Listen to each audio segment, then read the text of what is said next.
Hello students, I hope you all are well. Don't forget to like, share, comment and subscribe the channel.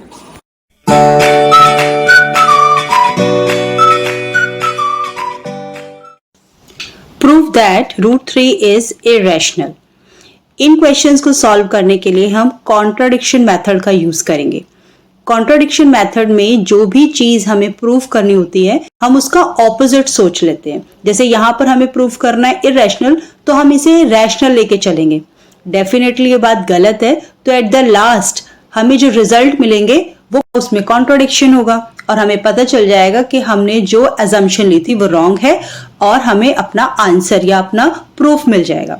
तो चलो शुरू करते हैं। सबसे पहले we have to prove root 3 is irrational और we have to assume the opposite.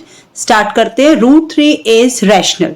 अब आपको पता है, आपने 9th क्लास में पढ़ा था रैशनल नंबर क्या होते हैं या उसको आप कैसे डिफाइन करते हैं, याद करेंगे। तो हमने रैशनल नंबर को डिफाइन करा था that they should be in p by q form where q is not equal to 0 and p and q should be integer। यही सब था ना। तो बस यहां पर भी मैंने p और q को बस a और b से रिप्रेजेंट कर दिया है और मैंने यही बात लिखी है that root 3 can be written in the form a upon b। यहां पर लिखा है a and b आर को prime number and b is not equal to 0। अगर आपको को प्राइम याद नहीं आ रहा तो मैं याद दिला देती हूँ। वो नंबर जिनके बीच कोई भी फैक्टर कॉमन नहीं होता उसको कहते हैं हम को प्राइम नंबर। एक एग्जाम्पल ले लेते हैं। अगर मैंने लिया एक नंबर 15 अपॉन 25, तो क्या ये को प्राइम नंबर है? नहीं, ये को प्राइम नंबर नहीं है क्योंकि इन दोनों के बीच में एक प्राइम फैक्टर है जो कि है 5। 25 और 15 दोनों ही 5 से कट हो सकते हैं, लेकिन अगर मैं इसकी कटिंग कर दूं 15 और 25 की तो मेरे पास बनेगा 3 अपॉन 5। क्या अब ये को प्राइम है? बिल्कुल, अब ये को प्राइम है क्योंकि इनके बीच में कोई भी कॉमन फैक्टर नहीं है रेदर देन 1 तो हमेशा आ ही जाता है। तो ऐसे नंबर जो हमने लिए हैं a अपॉन b जिसमें b is not equal to 0 वो को प्राइम भी होने चाहिए और ये बात आपको क्लियरली मेंशन करनी है। तो ये हम जानते थे रैशनल नंबर को कैसे डिफाइन करते हैं, तो उसी बेस पे हमने बता दिया कि रूट 3 जो है a अपॉन b के इक्वल है, b is not equal to 0 and a b are को prime numbers. Root 3 is equal to A B का क्रॉस मल्टीप्लाई करेंगे तो बनेगा root 3b equals to a।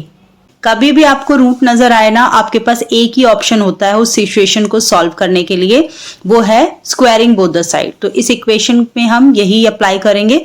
Root 3b का होल स्क्वायर और a का होल स्क्वायर। रूट 3b का whole square करेंगे तो मिलेगा 3b स्क्वायर और a का करेंगे तो मिलेगा a स्क्वायर।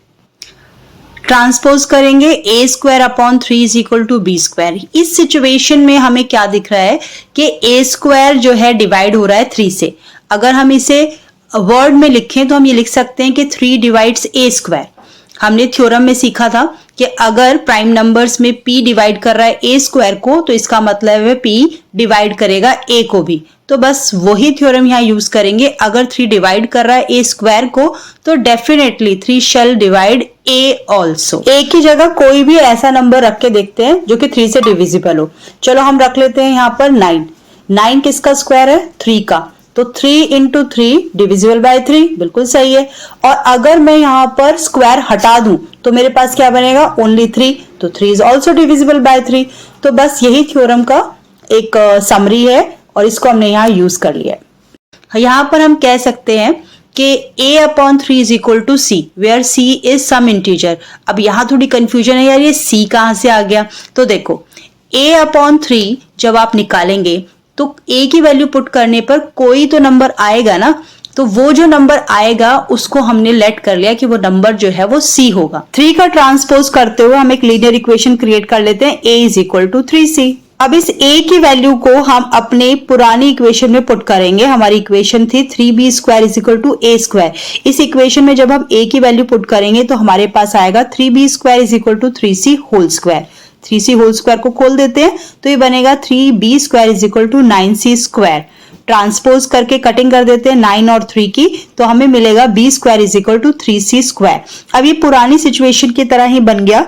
यहाँ पर भी हम इसे ट्रांसपोज करके लिख देते हैं b square upon 3 is equal to c square. इसका मतलब भी साफ है कि 3 डिवाइड्स b स्क्वायर और थ्योरम के अकॉर्डिंग हमारे पास बन जाएगा कि जब 3 डिवाइड्स b स्क्वायर इसका मतलब है 3 डिवाइड्स b ऑल्सो। दोनों इक्वेशन से हमें मिला कि 3 a से भी डिवाइड हो रहा है और b से भी। इसका मतलब है a and b have a factor 3। लेकिन हमने स्टार्टिंग में ये चीज देखी थी कि a और b प्राइम नंबर थे, उनके बीच में कोई भी कॉमन फैक्टर नहीं था। इसका मतलब है हमारी अजम्पशन जो है वो रॉन्ग प्रूव हो गई, हमने कॉन्ट्राडिक्शन इस्टेब्लिश कर दिया। तो बस हमने प्रूव कर दिया कि √3 इज ए इरेशनल नंबर।